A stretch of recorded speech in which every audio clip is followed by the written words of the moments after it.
Hola, ¿qué tal? Espero que todos los que estén viendo este video estén muy bien. En el video de hoy vamos a hablar acerca de lo que serían los músculos propios de la espalda, que son pues, este grupo muscular que encontramos en los canales vertebrales, justamente posterior a las vértebras, en la región de lo que es de lo que sería el dorso. Entonces, pues vamos a empezar. Este es un video rápido, corto, entonces, sin más preámbulo, vamos a comenzar con el plano superficial. ¿Qué músculos propios de la espalda encontramos en el plano superficial? Serían los músculos esplenios. Hay que recordar que tenemos dos esplenios, el esplenio de la cabeza y el esplenio cervical. El esplenio, empezando el esplenio de la cabeza, como lo dice su nombre, va a ser un músculo que va a ir de la columna vertebral hacia la cabeza. Pero bueno, específicamente de dónde va a ir. Bueno, el esplenio de la cabeza como inserción, como origen, va a ser en las apófisis espinosas de C7 a T3 e inclusive puede abarcar un poco de inserción en lo que sería el ligamento nucal. Este sería el origen. Sus fibras van a ascender oblicuamente hacia arriba y hacia el lateral para insertarse tanto en el tercio lateral de la línea nucal superior y en apófisis mastoides. Esa sería su inserción distal o su sí, su inserción, ¿no? Lo que sea lo contrario a su origen.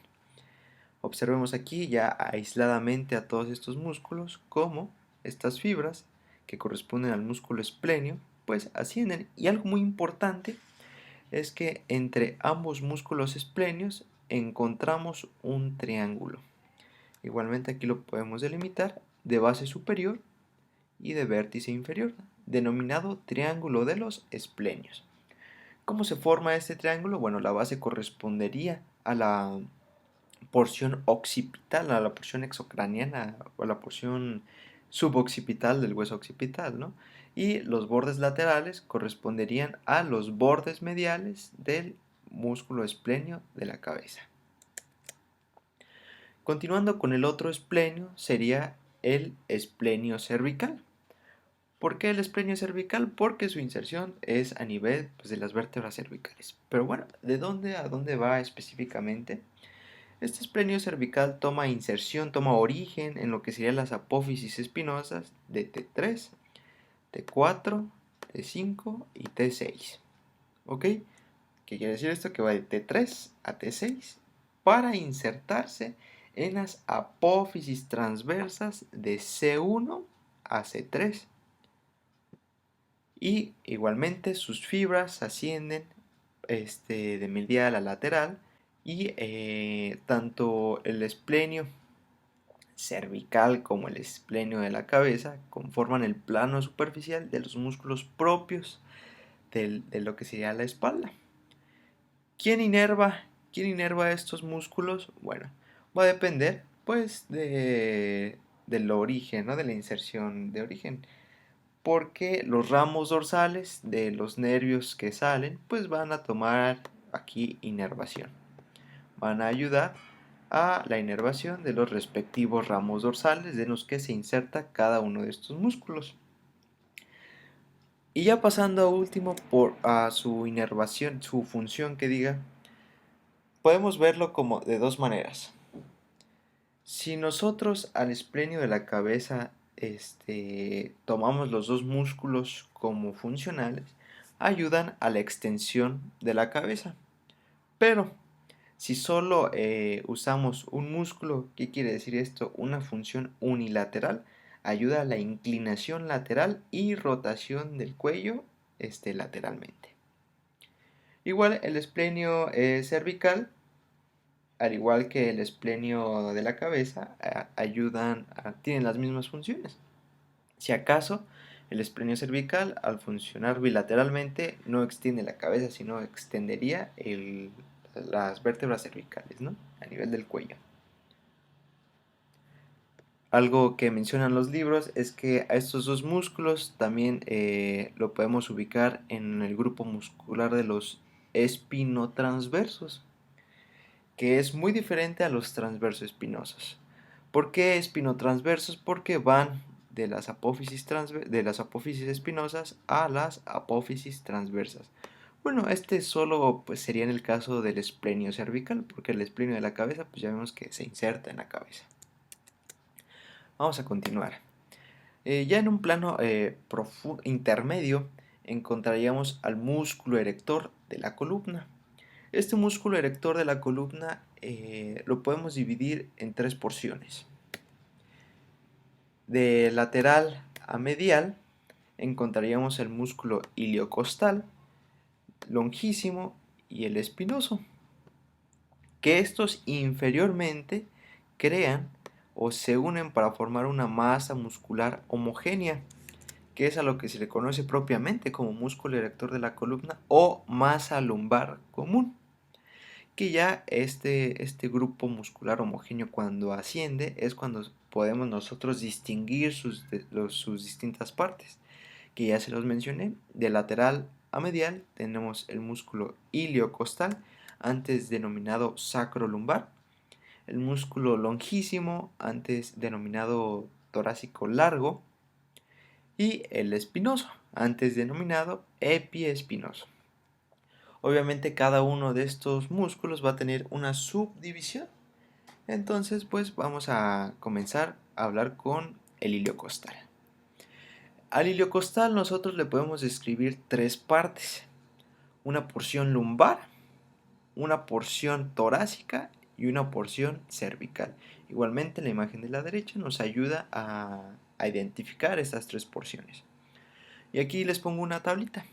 Yo generalmente no soy de poner el texto porque pues viene en los libros, es como copiar y pegar lo que vendría en el libro, pero lo que corresponde al músculo erector de la columna siempre en diferentes libros puede haber diferentes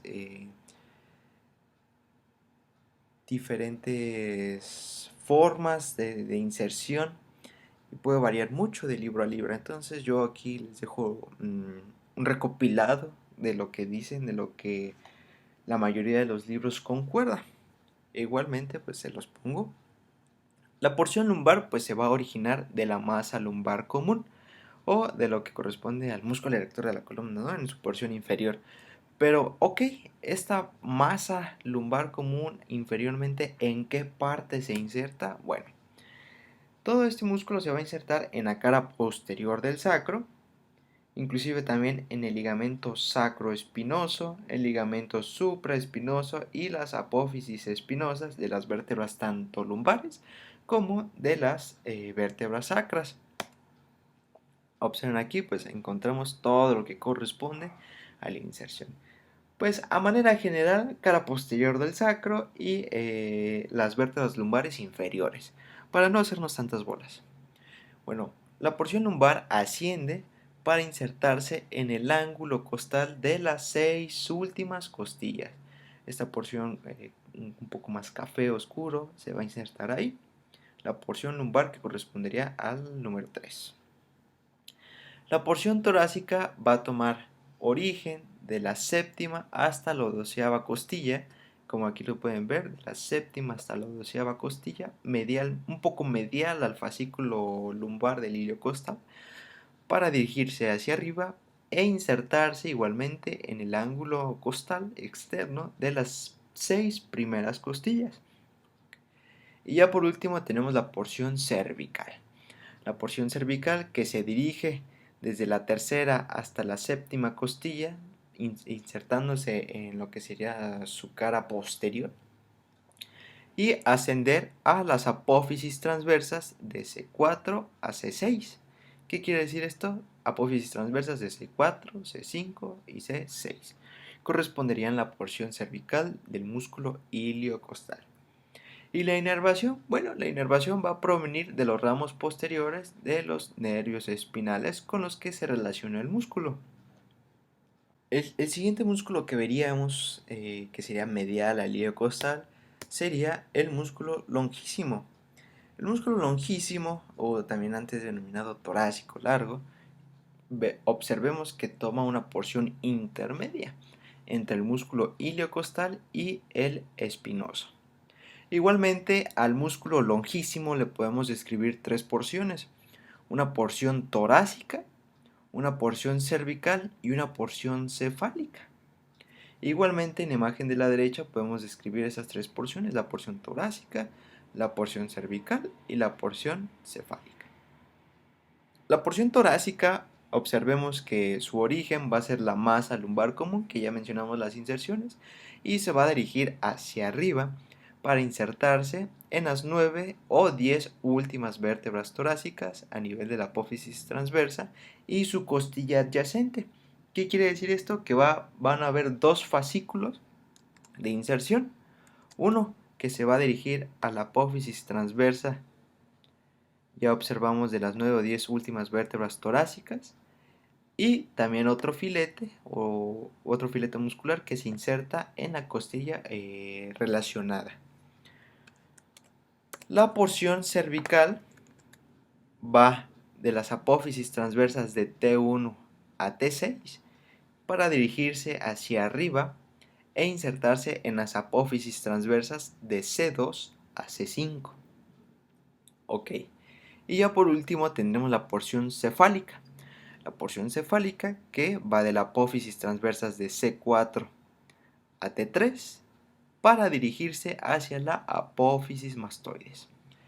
Esta relación de los músculos suele ser un poco complicado, que una manera de aprendérselos es simplemente repasándolo todos los días, tratando de entender las inserciones musculares.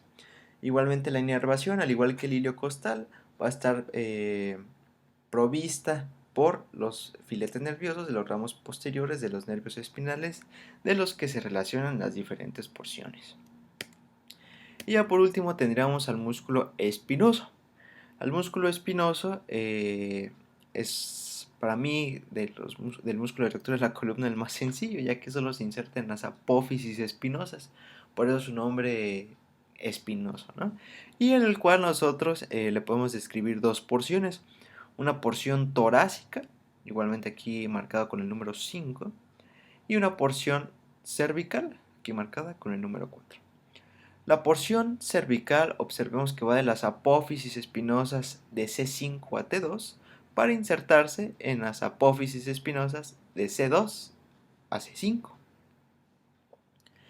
Igualmente, la porción torácica va de las apófisis espinosas de T10 a L3 para insertarse en las apófisis espinosas de T2 a T8. Igualmente la inervación, al igual que el longísimo y el ilio costal, por filetes provenientes de los ramos posteriores de los respectivos ramos espinales, ¿no? Dependiendo a nivel en que se encuentre el músculo. ¿Cuál va a ser la función del músculo erector de la columna? Bueno, yo creo que el hombre ya nos dice una pista, ¿no? Pues a tener esa función, ¿no? De erectar. Bueno, yo creo que el nombre ya nos dice una pista, ¿no? Permitir la extensión de la columna, nosotros poder de alguna manera enderezarnos, ¿no? Pero pues no solo eso. Eh, el músculo erector de la columna tanto extiende como puede inclinar lateralmente tanto la columna vertebral como la cabeza. Estos músculos se encuentran envueltos en una fascia, que es la fascia toracolumbar. Esta fascia toracolumbar va a envolver a los músculos iliocostal, longísimo y el espinoso. E inclusive también va a envolver a lo que sería el sistema transverso espinoso y parte del músculo cuadrado lumbar. Pero bueno, ¿cómo se forma esta fascia? La fascia toracolumbar tiene tres hojas. Una hoja anterior, está aquí delimitada en amarillo, que recubre la parte anterior del cuadrado lumbar, y si estamos hablando de una porción inferior a nivel de lo que sería la masa lumbar común. Una hoja intermedia que envolvería la cara posterior del cuadrado lumbar y las porciones anteriores del músculo erector de la columna, como lo sería el espinoso, el longísimo y el iliocostal. Y por último, una hoja posterior que envolvería la cara posterior del músculo erector de la columna. Observemos que la hoja posterior va de la apófisis espinosa para dirigirse lateral y fusionarse con las demás hojas, mientras que tanto la hoja intermedia como la hoja anterior se insertan en las apófisis transversas. Aquí vamos a encontrar pues a lo que sería esta masa muscular en la fascia toracolumbar. Profundamente ya sería el plano profundo de lo que serían los músculos propios de la espalda. Encontraríamos al sistema transverso espinoso. Recuerdan que les dije que no era lo mismo espinotransverso que transverso espinoso. Espinotransverso corresponde al músculo de los esplenios, mientras que el transverso espinoso, como le dice su nombre, son músculos que van de una apófisis transversa a una apófisis espinosa, en su mayoría. Vamos a ver que hay excepciones. Los músculos transverso espinosos los podemos dividir en tres partes. La porción de los semiespinosos, que inclusive también de superficial a profundo, correspondería a los semiespinosos, a los multífidos y por último los músculos más profundos a los rotadores. Que igualmente en esta imagen que tenemos aquí abajo podemos delimitarnos. Tenemos al plano de los semiespinosos, al plano de los multífidos y al plano de los rotadores, siendo los más profundos. Vamos a comenzar pues hablando de los semiespinosos. El músculo semiespinoso vamos a encontrar dos en lo que corresponde a la columna vertebral. El semiespinoso de la cabeza y el semiespinoso cervical. Antes el semiespinoso de la cabeza se le denominaba complexo mayor y a la porción cefálica del músculo longísimo complexo menor. Bueno, el semiespinoso de la cabeza, observemos este con el número 12, va a tomar inserción en las apófisis transversas de las 5 primeras vértebras torácicas e igualmente en las apófisis transversas de las 4 o 5 últimas vértebras cervicales. ¿Qué queremos decir con esto? Bueno, pues que va de apófisis transversas generalizando de C4 a T5. Estas fibras ascienden para insertarse en lo que corresponde a la línea nucal, entre la línea nucal superior e inferior, justamente en el hueso occipital, que inclusive a veces que se menciona que puede haber un tendón intermedio, que no tiene gran relevancia. ¿Cuál sería la función de este músculo semiespinoso de la cabeza? Pues ayuda a la extensión e inclinación de la cabeza hacia el lado del músculo que se contrae. Si trabajan los dos músculos, ayuda la extensión bilateral de la cabeza. Si solo trabaja uno, pues ayuda a la inclinación del músculo que se contrae. ¿Cuál va a ser su inervación? Bueno, también igualmente por los ramos posteriores de los nervios raquídeos adyacentes, de los nervios con los que se relacionan. En el número 11 tendríamos al semiespinoso del cuello. El semiespinoso del cuello toma inserción en las apófisis transversas de las primeras 6 vértebras torácicas para dirigirse hacia arriba y medialmente a las apófisis espinosas de C2 a C7. Por eso se dice, ¿no?, que sería como un músculo que va transverso espinoso. ¿Cuál sería la función de este músculo semiespinoso del cuello, semiespinoso cervical? Bueno, de forma unilateral ayuda a la inclinación de la región del cuello hacia el mismo lado en el que se contrae el músculo, los músculos, e igualmente rotación al lado contrario. De forma bilateral, pues ayudan a la extensión y rectificación de la sifosis dorsal. Y también inclusive ayuda a evitar que haya una caída del cráneo y que se produzca una hiperextensión del cráneo sobre el cuello. Este también va a estar inervado por fibras, por los ramos posteriores, ramos dorsales de los nervios raquídeos adyacentes. Y eso correspondería a los músculos semiespinosos. Recuerden que son solo dos, el semiespinoso de la cabeza y el semiespinoso del cuello.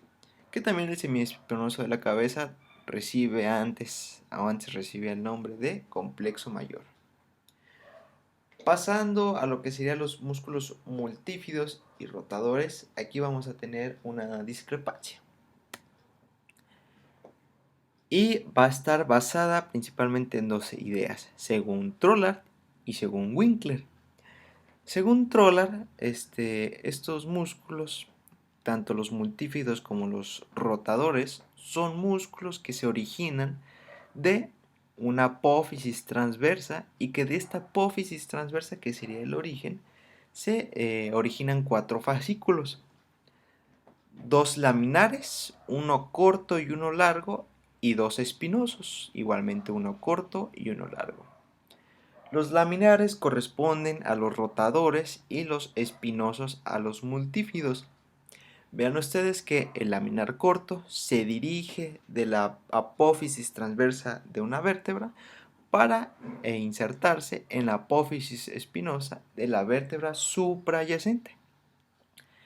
Igualmente, el laminar largo va de la apófisis transversa de una vértebra, pero para insertarse un nivel arriba, dos niveles arriba que diga, de la apófisis de la que sale, ¿no?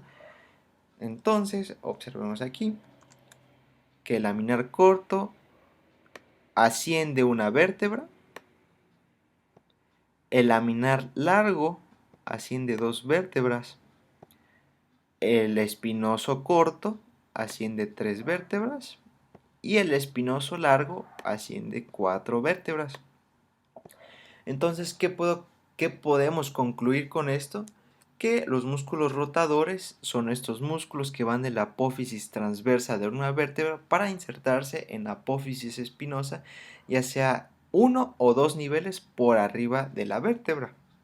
Mientras que los músculos multífidos son estos músculos que se originan de la apófisis transversa de una vértebra para insertarse ya sea de 2 a 4 niveles por arriba de la vértebra en la que se originan. Bueno, en el caso de lo que sería Trollard, pero después llegó Winkler a cambiar todo esto y dice que pues todo lo contrario, ¿no?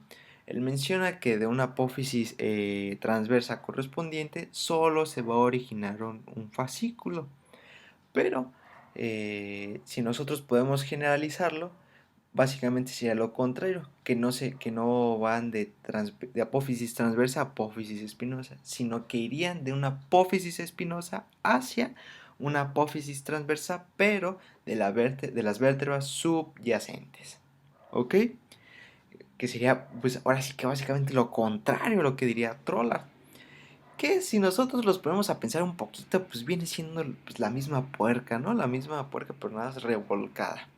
Viene siendo lo mismo. Yo me quedo con el sistema de Trollard, ya que pues es el sistema que nos dice que sí corresponde a este grupo muscular, ¿no? El músculo transverso espinoso y no espino transverso.